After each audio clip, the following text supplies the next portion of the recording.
दोस्तों, आदर, सम्मान, अभिवादन। मैं हूं रामचंद्र मौर्य। हमारे चैनल में आपका स्वागत है। आज हम बात करेंगे कोरोना पर, कोरोना की तीसरी लहर पर और कोरोना की तीसरी लहर से बचने के उपाय पर। आपको पता होगा पहले से ही कि कोरोना ने कितना बीभत्स रूप दिखाया था। अप्रैल, मई और जून के महीने में लाखों लाशें नदियों में तैरती हुई और गिद्ध कौवे नोचते हुए, श्मशानों में लाशें जलती हुई, ऐसी विभीषिका देश में मौत की कभी नहीं थी।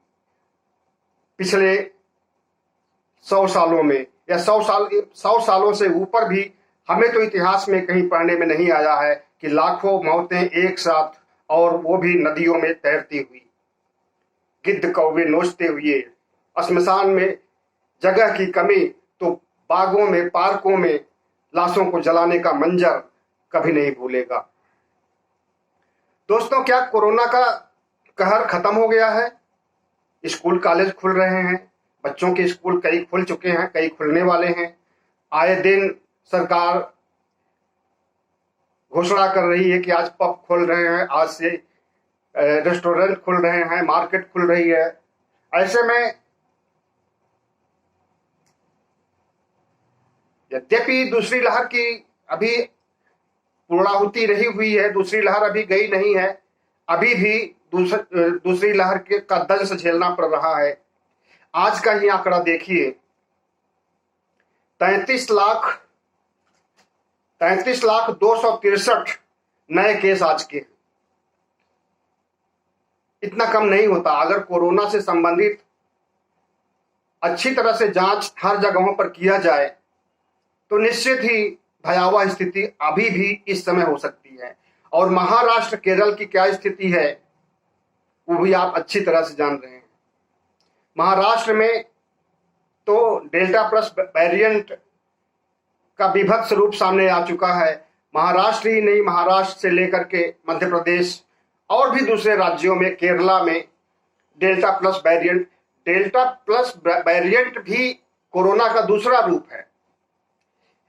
अपने भाषण में एक दिन प्रधानमंत्री ने कहा था कि कोरोना बहुरूपिया है। हंसी में उड़ाते हुए उसने कहा कि कभी ये रूप धारण करता है, कभी ये रूप धारण करता है, कभी ये कर। तो इसमें हंसी उड़ाने या ताली थाली बजाने जैसी कोई बात नहीं है। अगर सरकार शुरू से ही सीरियस होती, गंभीर होती और जिस समय ताली थाली बजवाई जा रही थी उस समय पुख्ता इंतजाम किए जाते कोरोना से निपटने के, तो शायद ऐसी स्थिति न तो पहले चरण में होती और न दूसरे चरण में। चरण को आप लहर भी कह सकते हैं। लेकिन दूसरी लहर में या दूसरे चरण में कोरोना के तबाही का जो आलम रहा उसे सब ने देखा, दुनिया ने देखा। और लेकिन हमारी सरकार ने नहीं देखा, न तो केंद्र सरकार ने और न राज्य सरकारों ने। उनका तो ये कहना है कि मौतें हुई ही नहीं, और जो साक्षात दिखाई दे रहा है उसको झुठलाने का काम किया सरकारों ने। फिलहाल कोरोना से सावधान रहने की जरूरत है, और अभी उसका लहर या कहर कुछ भी गया नहीं है। और जहां तक सावधानी इसलिए भी बरतनी चाहिए, आज अभी मैं कुछ समय पहले बाहर गया था तो देखा, मैंने इस बात पे ध्यान दिया कि कितने लोग मास्क लगाए हुए हैं। मैं महागुन मॉल गया था जो कि वैशाली गाजियाबाद में पड़ता है। वहां पर देखा कि लगभग 1/4 लोग, मतलब जितने थे उसमें से 1/4 लोग मास्क नहीं लगाए थे। और सोशल डिस्टेंसिंग का तो कोई मतलब ही नहीं रह गया है इस समय। अगर इस तरह से लापरवाही की जाएगी और ये छुआछूत की बीमारी है तो क्या वो किसी को बख्शेगी? बिल्कुल नहीं। हमारा यह कहना है कि अभी थोड़े समय पहले राष्ट्रीय आपदा प्रबंधन मैनेजमेंट इंस्टीट्यूट दिल्ली की रिपोर्ट आई है। उस रिपोर्ट में कहा गया है कि कोरोना की तीसरी लहर आना पक्का है, कोई रोक नहीं सकता है, और वो तीसरी लहर सितंबर के महीने में ही आएगी। राष्ट्रीय आपदा प्रबंधन संस्थान का यह भी कहना है कि तीसरी लहर दूसरी लहर से भी ज्यादा भयावह, ज्यादा शक्तिशाली, ज्यादा विकराल, ज्यादा भयंकर होगी। अब राष्ट्रीय आपदा प्रबंधन ने अपनी रिपोर्ट भारत सरकार यानी पीएमओ को दे दी है। पीएमओ उस पर क्या कार्रवाई कर रहा है, हमें तो कुछ देखने में नहीं आया, कोई समाचार नहीं आया। वैसे प्रधानमंत्री इस तरह का कोई भी योजना या घोषणा करते हैं तो तुरंत न्यूज चैनल्स बात को पहुंचाते हैं हमारे पास तक। लेकिन इस संबंध में कि कोरोना की तीसरी लहर से बचने के लिए सरकार ने क्या उपाय किया और क्या उपाय कर रही है, क्या उपाय करने वाली है, इस पर फिलहाल खामोशी है। मंत्रालयों में और सियासत के क्षेत्रों में हर जगह खामोशी है। ना तो विपक्ष इस चीज को उठा रहा है कि कोरोना की तीसरी लहर में क्या होने वाला है और क्या होगा, और ना पक्ष, सत्ता पक्ष इसकी चिंता कर रहा है कि भविष्य में जब तीसरी लहर आने, भविष्य में क्या, इसी सितंबर के महीने में अगर राष्ट्रीय आपदा प्रबंधन की बात माने तो हफ्ते भर के अंदर तीसरी लहर शुरू हो जाएगी। और तीसरी लहर के बारे में राष्ट्रीय आपदा प्रबंधन का यह भी कहना है कि अगर ये लहर आती है, आती है नहीं बल्कि आने वाली है और आएगी, तो दूसरी लहर से भी ज्यादा कहर बरपेगी, मतलब बीभत्स स्थिति होगी। दूसरी लहर में तो 4.25 लाख मरीज प्रतिदिन पाए जाते थे, मैक्सिमम अधिकतम 4.25 लाख मरीज प्रतिदिन मिलते थे, जिसकी आज संख्या 43,000 है। ये पीक पर अप्रैल में था, अप्रैल के सेकंड वीक में 4 लाख के आसपास, 4.25 लाख के आसपास पीड़ितों की संख्या प्रतिदिन हुआ करती थी। लेकिन जो तीसरी लहर है, तीसरी लहर में राष्ट्रीय आपदा प्रबंधन संस्थान का कहना है कि 5 लाख से भी अधिक केसेस डेली आएंगे, और ये सितंबर में आने वाली तीसरी लहर सितंबर में ही पीक पर पहुंच जाएगी। जब पीक पर होगी उस समय 5 लाख मरीज डेली आएंगे। अब कितनी मौतें होंगी इसका तो पूर्वानुमान नहीं है, कितने बचेंगे इसका भी पूर्वानुमान नहीं है, लेकिन कितने मरीज आएंगे इसका अब इस पूर्वानुमान का अध्ययन उन्होंने कैसे किया, कहां से किया, किस बेसिस पर, किस आधार पर, इसकी कोई जानकारी नहीं है। राष्ट्रीय आपदा प्रबंधन भी एक सरकारी संस्थान है जो आपदाओं से जूझने के लिए, उससे बचने के लिए और आपदाओं को दूर करने के लिए दृढ़ संकल्प है। तो अगर अक्टूबर और राष्ट्रीय आपदा प्रबंधन संस्थान का यह भी कहना है कि तीसरी लहर सितंबर में 5 लाख तक डेली आएंगे इसमें, और अक्टूबर में घट करके 2 लाख तक डेली मरीज आएंगे कोरोना की। अब ये तो डराने वाली चीज है, ये तो डराने वाली बात है कि पिछली लहर, दूसरी लहर से भी ज्यादा तीसरी लहर घातक होगी, और स्कूल कॉलेज खुल रहे हैं, बाजार खुल चुके हैं, शराब की दुकानें तो कोरोना काल में भी चलती रही है, घाटा होता है सरकार को उससे, इसलिए कोरोना काल में भी चलती रही है। वो थोड़े समय के लिए हो सकता है कि बंद हो ही रही हो, लेकिन शराब की दुकानें या जो सरकार को फायदा देने वाली संस्थाएं हैं, उनका इनसे, महामारी से, आपदा से कोई लेना देना नहीं। अब सवाल उठता है कि राष्ट्रीय आपदा प्रबंधन संस्थान की बात अगर सही है तो आज क्या है, आज 9 सितंबर 2021 है और सितंबर में ही तीसरी लहर आएगी और सितंबर में ही पीक पर रहेगी। इसका मतलब कि मतलब किसी भी घड़ी, किसी भी समय संक्रमित होने की वाले लोगों की संख्या बढ़ सकती है। हम डरवा नहीं रहे हैं आपको, बल्कि सच का आईना दिखा रहे हैं। इसलिए खुद भी सावधान रहें और दूसरों को भी सावधान रखें। खुद भी बचने की कोशिश करें और दूसरों को भी, अपने परिवार को या पड़ोसियों को या सबको बचाने की कोशिश करें। तीसरी बात यह है कि पिछली बार की तरह इस बार नहीं होने पाए कि ऑक्सीजन नहीं है, वेंटिलेटर नहीं है, बीमारी से जूझने के अन्य उपकरण नहीं हैं जो कि जरूरी होते हैं।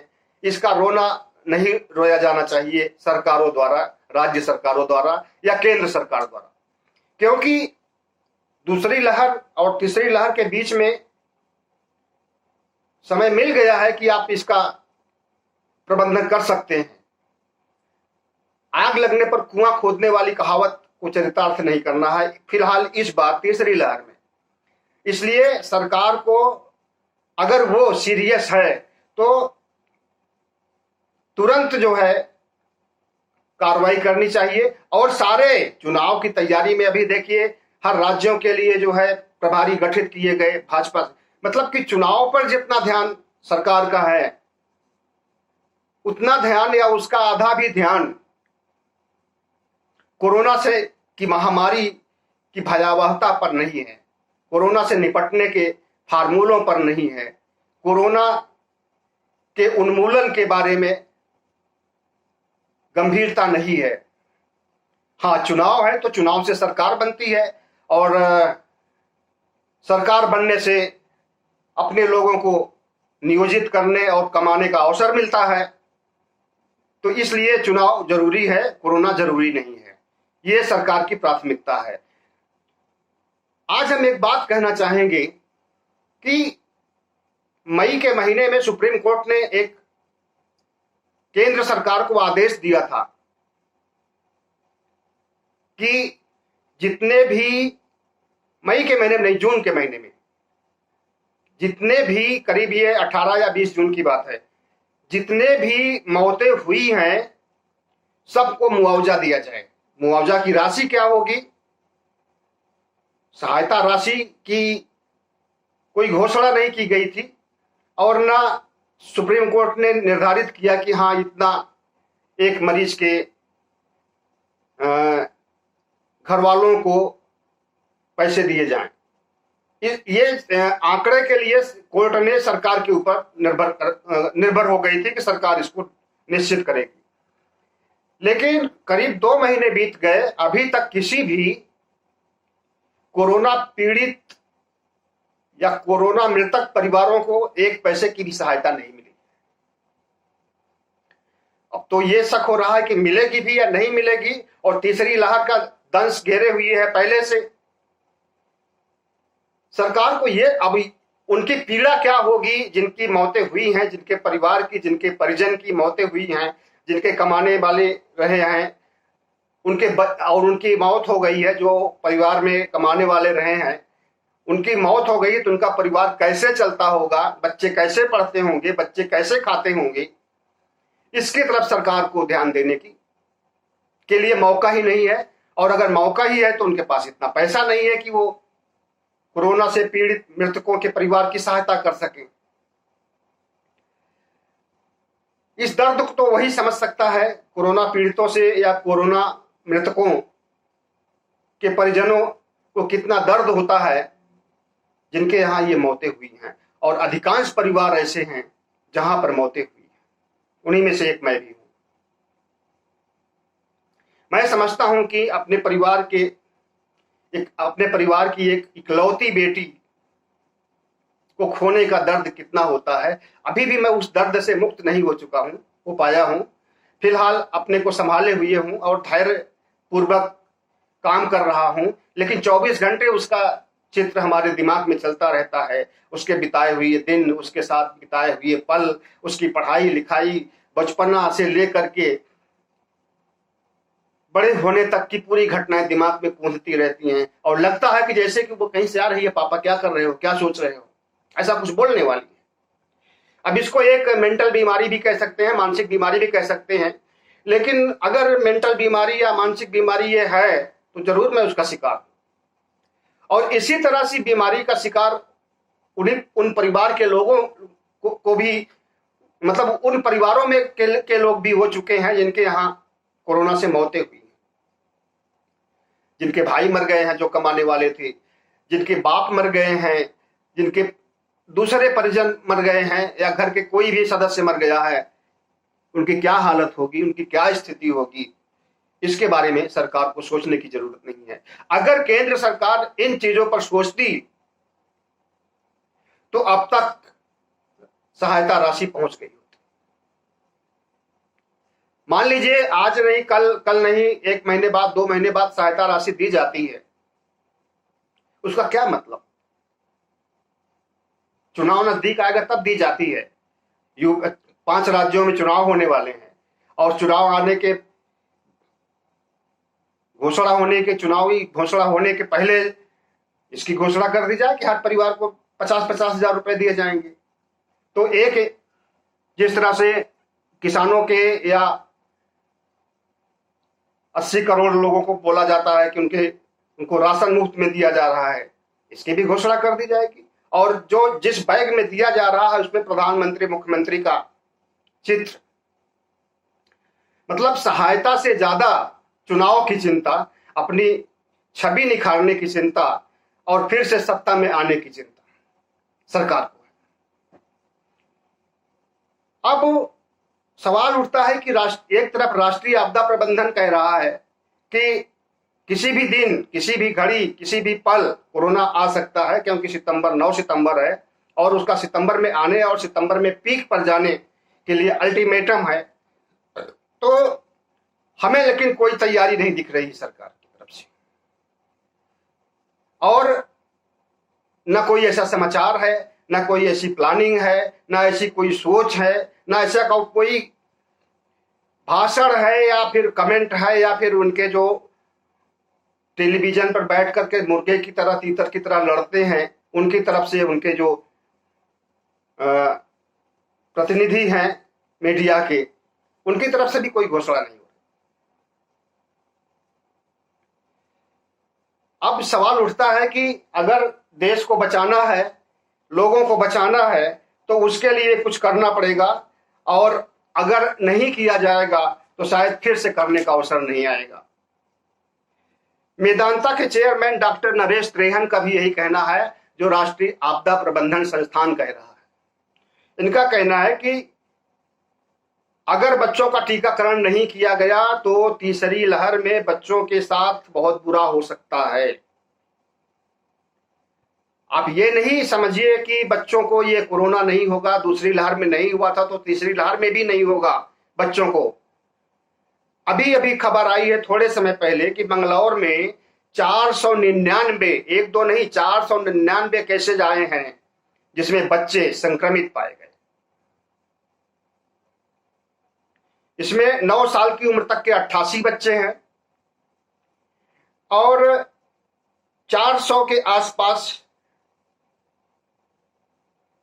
9 साल से लेकर 15 साल के बच्चे हैं। 499 मतलब 500 बच्चे अगर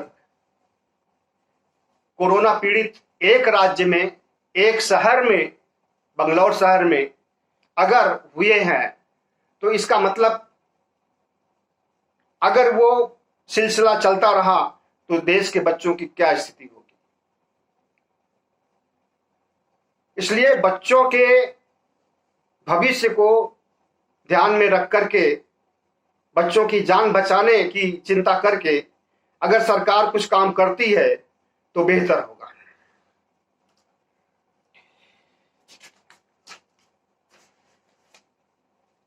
दूसरी तरफ, एक तरफ सरकार के पास जो अस्पतालें हैं, वक्त आने पर वो अस्पतालों और बेड की संख्या कम पड़ जाती है, तो प्राइवेट अस्पतालों की तरफ रुख करना पड़ता है। प्राइवेट अस्पतालों में क्या होता है वो सबको पता है, हर जगह होता है। लूट होती है, लूट कोरोना के नाम पर। अभी एक केस साकेत मैक्स दिल्ली से आया है, एक चौंकाने वाली खबर है कि वहां पर इलाज किया गया मरीज का 28 अप्रैल से 6 सितंबर तक, और उसको एक्मोथेरेपी 21 दिन तक दी गई।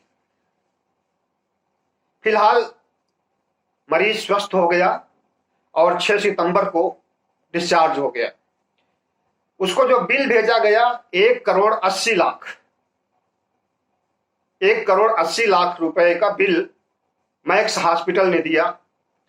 अब वो महिला बेचारी गुहार लगाने लगी कि इतना पैसा हम कहां से चुकाएं, और अब वहां के दिल्ली के विधायक सोमनाथ भारती से जाकर के मिली और उनको दिखाया कि ये देखिए 1,80,00,000 आपकी सरकार के रहते हुए, आपकी लोकप्रिय सरकार के रहते हुए इतने का बिल हमें थमाया गया।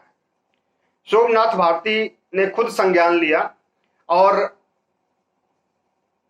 अपनी ही सरकार के सामने प्रश्न चिन्ह खड़ा कर दिया। अब ये बात हजम नहीं होती कि कैसे केजरीवाल या आप आम आदमी पार्टी की सरकार ये कहती है कि हमारे राज्य में सब कुछ चंगा है। चंगा तो नहीं है, बल्कि ऐसे ऐसे केसेस आ रहे हैं दिल दहलाने वाले। ये शायद सबसे बड़ा अमाउंट है जब से कोरोना शुरू हुआ है तब से लेकर के किसी प्राइवेट अस्पताल का। दूसरी तरफ कैंसर विभाग एम्स की विभागाध्यक्ष सुषमा भटनागर ने कहा है कि